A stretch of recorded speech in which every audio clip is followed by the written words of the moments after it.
do autocorrelation using topology. So in this case, it's a data center, and we have a leaf spine set up with servers in it. And there's a maintenance happening where they're doing a configuration change on a BGP prefix list.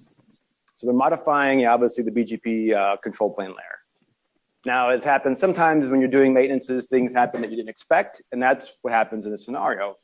Now, during this maintenance, we start to see, I think I'll use the annotate button, is this link right here starts to flap. And it goes down, it comes up. When that happens, things in the network, we get signals from the network like, link down, link up. We start to get BGP, adjacency changes, things like that, LODP.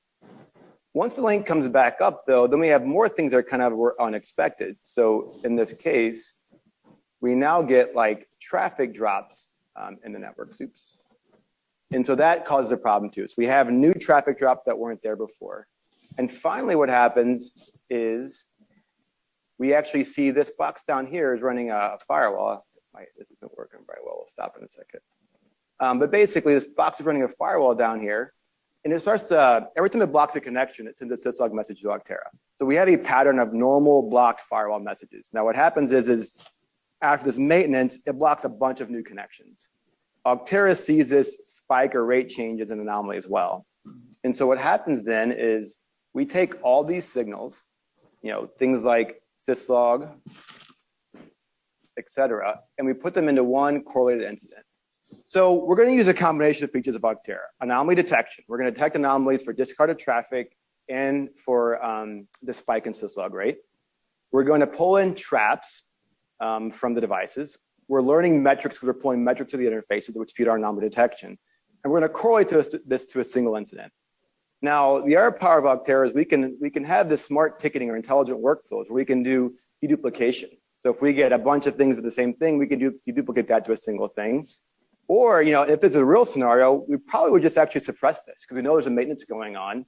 And we can talk to the lifecycle software and say, hey, if there's a maintenance going on, still produce the incident, just don't notify anybody because let's just wait until the maintenance is over. You'll see that we can get these things, I'm going to scroll up, as incidents. So in this case, the operator got a snapshot of the topology affected. They can click the link and go straight to the incident in our software. So I'll have a couple more of these I'll do today to kind of show you the full workflow, but that's one way to consume this type of event.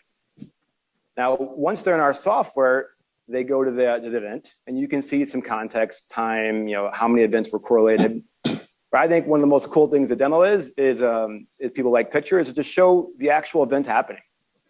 So as I zoom into the network, my mouse, and you look over here to the left, you see like 4, 5, 6 of 22. It's actually showing you the events play out on the devices.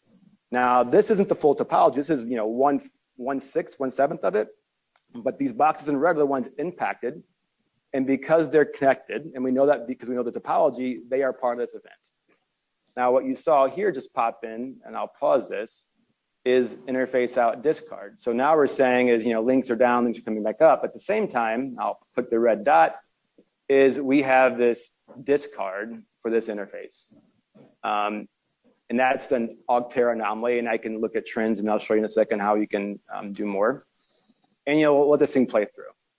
You can click on any of these events, like if I click on BGP, for example, here, and you'll see that there's multiple BGP events, all from the same switch as it's changed states back and forth, all kind of correlated.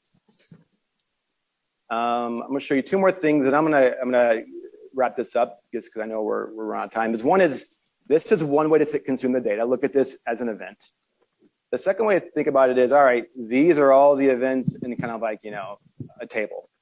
You can sort, filter, you can look by timestamp, you can look by device name, you can see different contexts about it, like if the interface was admin up or admin down when it went down.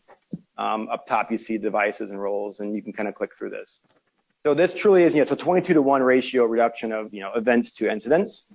And and you could even again take one of those anomalies like the discards, click a few buttons, and actually go to the analytics of that one. Look at discards for the last month, the last day, at a 1-second granularity. It's you can get very into the weeds if you want to kind of do more analytics about what this interface looks like afterwards or before this event happened.